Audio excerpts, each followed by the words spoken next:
Assalamualaikum warahmatullahi wabarakatuh. Perkenalkan, nama saya Eka Hermawati. Di sini saya ingin menjelaskan tentang cara menyusun rencana pelaksanaan pembelajaran atau yang disebut RPP.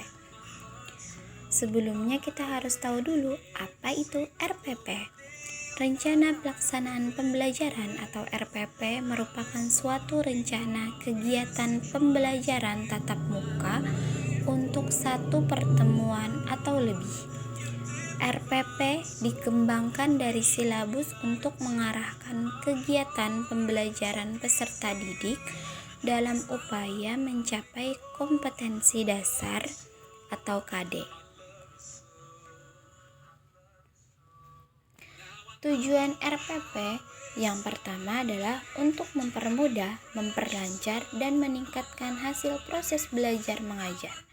Yang kedua, dengan menyusun rencana pembelajaran secara profesional, sistematis, dan berdaya guna, maka guru akan mampu melihat, mengamati, menganalisis, dan memprediksi program pembelajaran sebagai kerangka kerja yang logis dan terencana.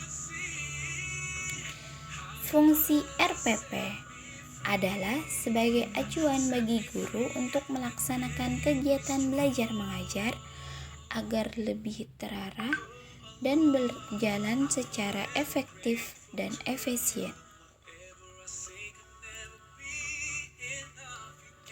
Komponen rencana pelaksanaan pembelajaran atau RPP yang pertama adalah identitas sekolah, yang kedua identitas mata pelajaran, yang ketiga kelas atau semester, yang keempat materi pokok, yang kelima alokasi waktu, yang keenam kompetensi inti, yang ketujuh kompetensi dasar dan indikator pencapaian kompetensi, yang kedelapan tujuan pembelajaran, yang kesembilan materi pembelajaran, yang kesepuluh metode pembelajaran, yang kesebelas media pembelajaran, yang ke-12 sumber belajar, yang ke-13 langkah-langkah pembelajaran, yang keempat yang terakhir adalah penilaian hasil belajar.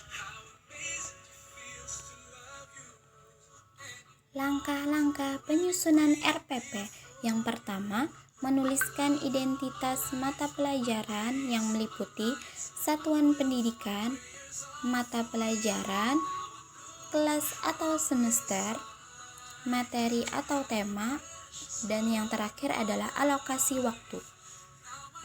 Yang kedua, menuliskan kompetensi inti.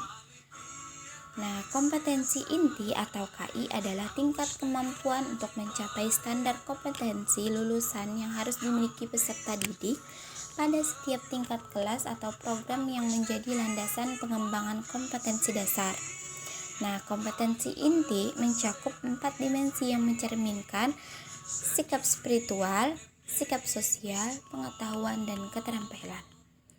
Nah, langkah yang ketiga adalah menuliskan kompetensi dasar. Kompetensi dasar adalah sejumlah kemampuan yang harus dikuasai peserta didik dalam mata pelajaran tertentu sebagai rujukan penyusunan indikator kompetensi. Yang keempat adalah menuliskan indikator pencapaian kompetensi. Nah, indikator kompetensi adalah perilaku yang dapat diukur atau diobservasi untuk menunjukkan ketercapaian kompetensi dasar tertentu yang menjadi acuan penilaian mata pelajaran. Yang kelima adalah merumuskan tujuan pembelajaran. Nah, tujuan pembelajaran menggambarkan proses dan hasil belajar yang diharapkan dicapai oleh siswa sesuai dengan kompetensi dasar.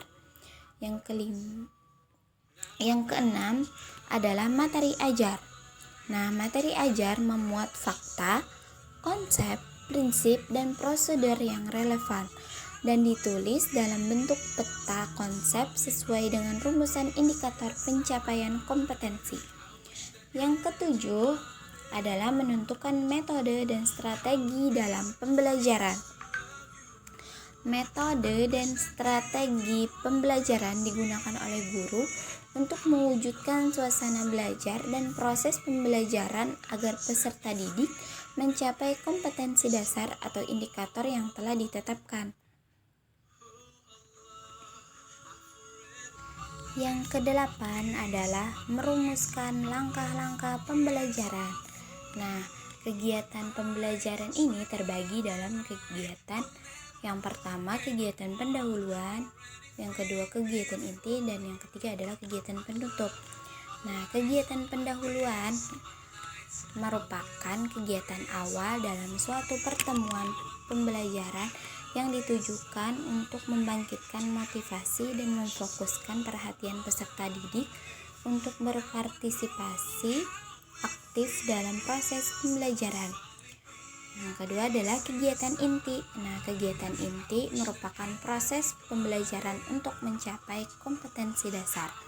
Kegiatan pembelajaran dilakukan secara interaktif, inspiratif, menyenangkan, menantang, dan memotivasi peserta didik. Di dalam kegiatan inti, peserta didik diajak untuk berpartisipasi aktif, memberikan ruang yang cukup bagi kreativitas dan kemandirian sesuai dengan bakat, minat, dan perkembangan fisik serta psikologisnya. Dan yang terakhir adalah kegiatan penutup. Nah, penutup merupakan kegiatan yang dilakukan untuk mengakhiri aktivitas pembelajaran yang dapat dilakukan dalam bentuk rangkuman ataupun simpulan. Nah, penilaian dan refleksi, umpan balik, dan tindak lanjut. Yang kesembilan adalah menentukan media, alat, bahan, dan sumber belajar. Nah, penentuan sumber belajar didasarkan pada kompetensi inti, kompetensi dasar, materi ajar, kegiatan pembelajaran, dan indikator pencapaian kompetensi. Yang terakhir, langkah yang ke-10 adalah penilaian hasil belajar. Prosedur dan instrumen penilaian hasil belajar disesuaikan dengan indikator pencapaian kompetensi dan mengacu kepada standar penilaian. Berikut ini adalah contoh dari RPP.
Sekian penjelasan dari saya. Terima kasih. Assalamualaikum warahmatullahi wabarakatuh.